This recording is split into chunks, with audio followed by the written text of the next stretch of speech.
Hey y'all, it's Jennifer. Welcome back to my channel. Today I am coming to you with all of the books that I would like to read before the end of the year. 2023 is creeping up fast, and I have a few things that are on my TBR that I would really like to knock out before we hit the new year. I don't know that it's really possible because I have so many things, as usual, on my to-be-read pile. But before we get into that, I wanted to talk about the fact that I am once again partnering with Ana Luisa Jewelry for this video. This is their birthday month, so they're doing quite a bit to celebrate. If you've never heard me talk about Ana Luisa before, they are a sustainable jewelry brand with very affordable pricing. They start at around $39, and everything they do is carbon neutral, which is what I really appreciate about them. And it's not just their jewelry, even their packaging, they have really put a lot of thought and care into. So they're a brand that not only makes beautiful pieces of jewelry, they are also very conscious of their carbon footprint, which is very important to me as a consumer. And so I just really appreciate not only their gorgeous pieces, but also kind of their business motto.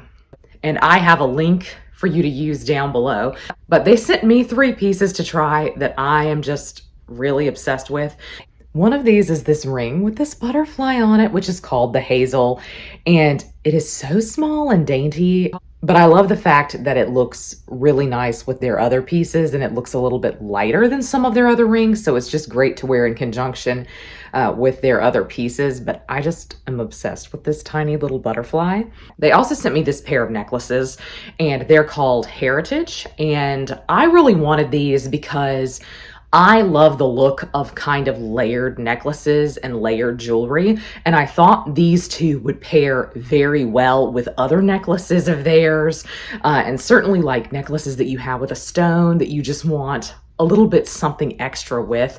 I really like a layered necklace look, and so I think these will work perfectly in conjunction with other necklaces of theirs. Last but not least, I got these fabulous hoop earrings, and the best thing about these, other than the fact that they're so shiny, that's what I really love about Ana Luisa, is their jewelry is just so beautiful and shiny. But I feel like these look like they must be very heavy, and they're really not. I barely feel like I have them in, and I'm a hoop girly, so I just really, really like these. But since I have a second piercing, I think it'll be fun to put in maybe another earring of theirs in that second hole, and then put these in. I just think they're really fabulous. So click on my link in the description down below to go look around on Ana Luisa and pick up a little something. We're kind of getting close to Christmas. It's kind of scary. But to get into my end of year TBR, I don't really know whether it's accurate to call it an end of year TBR. These are essentially books that I'm just really excited about right now, if that makes any sense. So in some ways it's a TBR, but also it's just books that I'm really interested in picking up currently. And so I've tried to separate these into genres. I thought that might make it easier and more manageable. So maybe the first section should be classics. I'm not going to include anything here that I mentioned for my Victober TBR. I have an entire video that's dedicated exclusively to Victober, and so I'll link to that down below and up above if I can remember to. But these are just a few of the classics that I'm really excited about right now and that I really would like to go on and tackle before 2023 gets here. The first of these is by my favorite discovery of the year thus far. This is my favorite new author, and that is Steppenwolf by Hermann Hesse. This is, I think, one of Hermann Hesse's more popular works, and I think a lot of people study it in school. The only Hermann Hesse I recall studying was Siddhartha, and I don't feel as though I got on with that. This is one I started a few months ago. I'm not really sure why I put it down. I think I just wasn't in the right mind space for it, but this is one I feel sure is going to get 5 stars from me. I just don't feel like I'm going to rate any book of his under 4 stars. So this one is going to be very interesting because it deals a lot with like Eastern mysticism and philosophy, which is something that Hermann Hesse got really into later in life. I was really enjoying this when I started reading it. So again, I'm not really sure why I put it down, but I think this is the one I'm going to prioritize. I feel as though I've been kind of barreling through Hermann Hesse this year, and I want to take it slow. I've read a lot of his shorter stuff now, and I want to kind of savor his novels. I feel like maybe I should have gone back and started reading them in chronological order and publication order. But I still think this is the one I'm going to prioritize here towards the end of the year. Another classic on my TBR, but one I most certainly won't finish before 2023, is Orlando Furioso by Ludovico Ariosto. And this is on my TBR because Tom from Tom LA Books is conducting a read along of this, and I feel like I'm going to get more out of it if I read it along with him. And so his pace is nice and slow and allows everyone to kind of digest what they just read. And so this one most certainly won't be finished by the end of the year, but I'm really excited to get into it.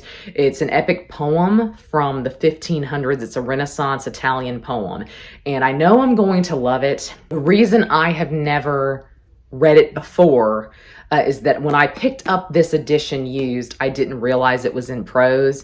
And I've started reading it before in this edition and just genuinely was not vibing with it. And I think it was because it's in prose and it's not in verse. So I know Penguin does a set of 2 that is in verse, and I think I might just have to indulge and get that to really get the most out of this one. But this is definitely on my TBR. I'm excited. I love Italian literature. Last year was very much a year of Dostoevsky for me. I discovered Dostoevsky last year, and I really, truly enjoyed what I read. And I'm shocked that so far this year I haven't delved into another work of his, but the one that is calling to me, and it's been calling to me since last year this time, is Devils, or Demons, it's sometimes called. I know that Christy Lewis from Dostoevsky in Space is currently reading this, and she's talked a lot about the fact that it's rather funny. And so that's not actually what I expected when I read the blurb on the back of the book, but I'm really excited about this one. I know it's really long, and I know a lot of people say this isn't their favorite. A lot of people say this is really dense, but I feel like this one is going to rate pretty highly for me. I feel like I'm going to be a controversial Dostoevsky fan. I feel like the books of his that aren't as popular are going to be the ones that are my favorites. And the ones that are really popular are probably going to be ones that I'm a little bit disappointed in, I think. But I feel pretty confident about this. I feel like I'm just really going to enjoy this one. I feel like this is kind of a wintry read, though, definitely. So this is one that I am going to push to basically the very end of the year. I think this is going to be a December read for me. It is so funny when I was making this list. This is always the time of year that I am most excited to read, but it's also the time of year that I don't have a lot of time to read, because as we kind of go downhill towards the holidays, we're constantly going places, a lot of things are going on, and you just don't have the free time that you typically do. But this is just my favorite time of year to read. And so I don't know that I will finish this year, but I think it's one that I'm definitely going to start in December. Next, we have 2 classics from the 18th century. Who am I? I know. I never read anything from the 18th century, but I feel like it is kind of an untapped time period for me. I feel like I could really love it if I gave it time and attention. I just find things written in the 1700s to be so incredibly dense. And it's wild that really previous periods like the Renaissance period doesn't feel as dense to me as 18th century literature, but I feel like these 2 are a shoe-in for me. One of these is Roxana by Daniel Defoe. I just know I'm going to love it. Daniel Defoe is an author of the 18th century that I know already I really enjoy, so this one feels like a safe bet.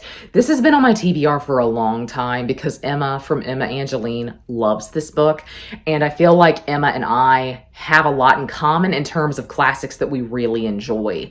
And so this one feels like a shoe-in for me. I think it is about a fallen woman, so I'll be interested to see how the subject matter is handled. But I really find Daniel Defoe's writing to be rather charming.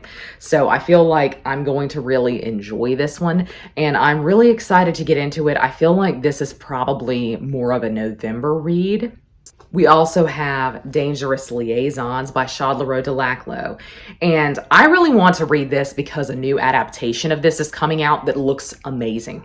It just looks stunning. It looks decadent. It looks like everything Dangerous Liaisons should be. And I have never read the original, but I have read, it seems like, a play version of this. Why I would have read that, I don't know. But I'm excited to read the original.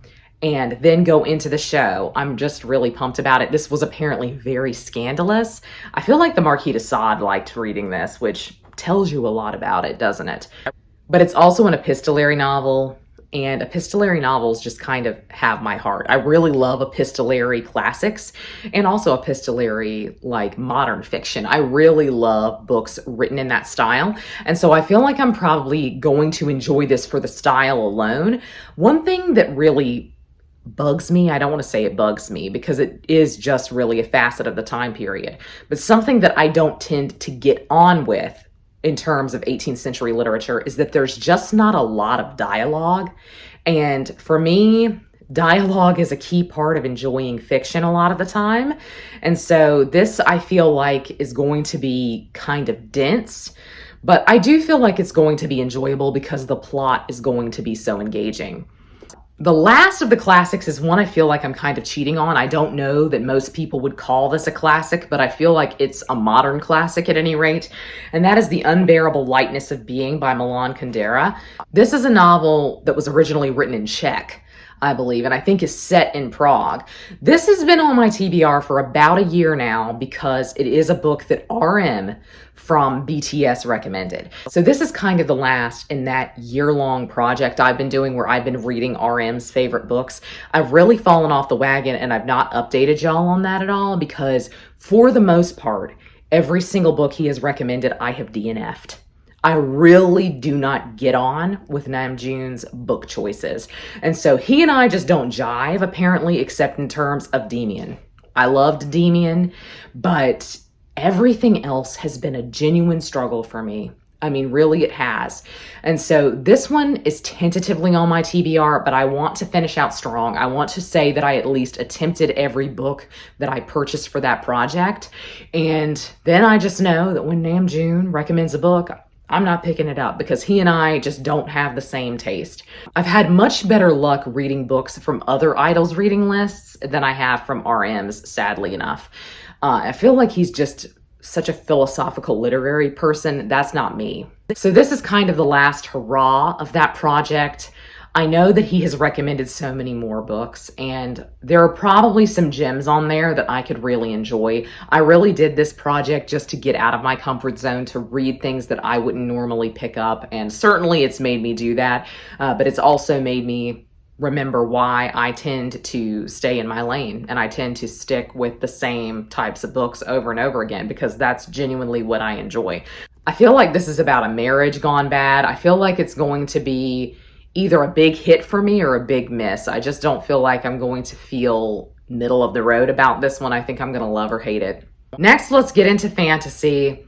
I have a lot of fantasy reads that I want to get to at this time of year. Again, this tends to be a pretty fantasy heavy time of year for me. One of the big ones that's on my TBR is one that I know everyone has heard of and I know everyone is reading, and it's Babel by R.F. Kuang. I pre-ordered this and I thought about reading it immediately, but I am going to be going out of town in a few weeks, and so there's going to be some travel time. I feel like it's going to be a good idea to have a book that's pretty long to read while I'm traveling. It's interesting that so many people seem to be reading this one, but I don't know the general consensus on it. I feel like what I've seen has been fairly positive, and a lot of people who just love dark academia fiction tended to really enjoy this, and I'm certainly someone who loves dark academia. So I'm going to save this and read this while I am traveling. Another that is a potential option for me is Dracul, which was written at least in part by Dacre Stoker, who is of some relation to Bram Stoker, and this novel is basically about Bram Stoker's inspiration for Dracula, and I have heard that it is so good and that it is so scary, and I just need a vampire book at this time of year. I just do. I feel like it's finally time to try this one. I've heard mixed things about it, but I feel like I'm probably really going to enjoy it. I wanted to have at least a couple of Halloween-y options out there. There are so many books that sound so good to me, and I really don't need to reserve horror to the last 2 weeks of October. I should be reading it throughout the year,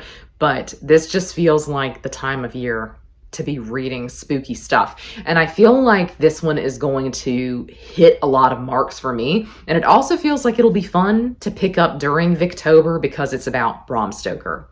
Another vampire book is The Pallbearers Club by Paul Tremblay. This is my real horror pick this year. This is a new release. I've never read Paul Tremblay before, but I have heard amazing things about him. Unfortunately, it seems like this one is hit or miss for some people. And I'm excited about that because sometimes when a book is really polarizing, I tend to feel pretty positively about it. So I'm hoping that's the case here. I don't think this is an overt vampire story though, so I don't want to get my hopes up. I don't want to get excited too early. I don't feel like this is an in-your-face vampire story, but I'm tentatively excited about it. This is the new release that I wanted to read this Halloween. Why don't we round out the vampires here? I made a video like this last year, books that I wanted to read before 2022, and this book made its appearance on that list, and I clearly did not get to it. I actually DNF'd this book, but I am going into it with my expectations lowered, and I'm just gonna look to have a good time. And that is Empire of the Vampire by J. Kristoff. What can I say? Like, I feel like this book should be everything I want. It's about French vampires in a French-inspired fantasy world. Excuse me? Like, it's just everything. I feel like it's going to be decadent. J. Kristoff's writing tends to be kind of purple and over the top, and I tend to really like that. The thing is, I just have not gotten on with him in the past. And Nevernight, for example, I think I've read or attempted to read 2 or 3 times and I've never gotten through. But I have really enjoyed his writing when he has been working with other authors. So I just feel like I'm going to enjoy this. This is book 1 in a series, isn't it? So maybe the second one is about to come out. That would be really exciting.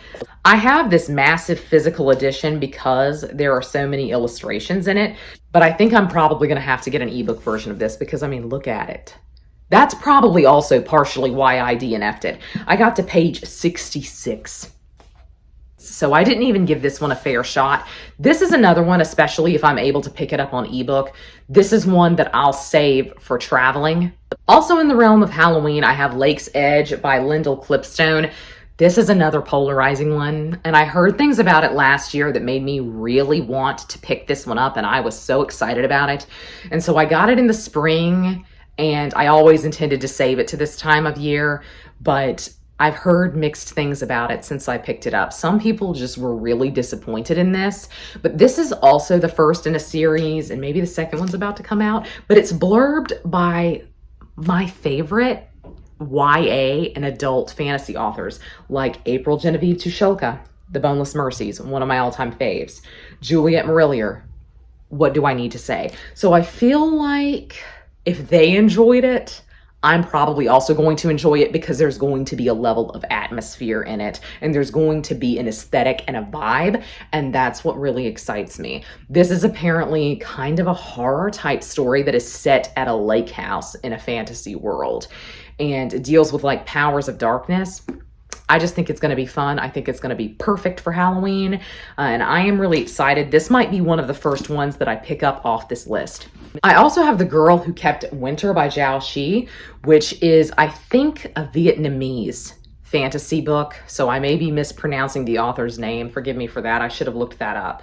But this is one that has kind of taken like TikTok by storm, it seems like. Spaya gifted me this for Christmas last year because she's so sweet. And I feel like it's a book that I should reserve for the winter or for like colder weather, dark nights. And this is a duology. A lot of people love this and feel like it's very fairy tale-like, very whimsical, very folk tale. And that is certainly something that I crave in the autumn months. So I feel like this one is going to be a really fun time. I'm really looking forward to this one, but again, I feel like this might be one I save for a little bit later in the season, November, December. Last but not least of the fantasy books is essentially my most anticipated release of the second half of the year, and that is The Ballad of Never After by Stephanie Garber. It is taking everything in me not to sit down and just read this right now. It really truly is, because I am so excited about this. Stephanie Garber is like my new favorite author. She, along with Hermann Hesse, have been my favorite discoveries of the year.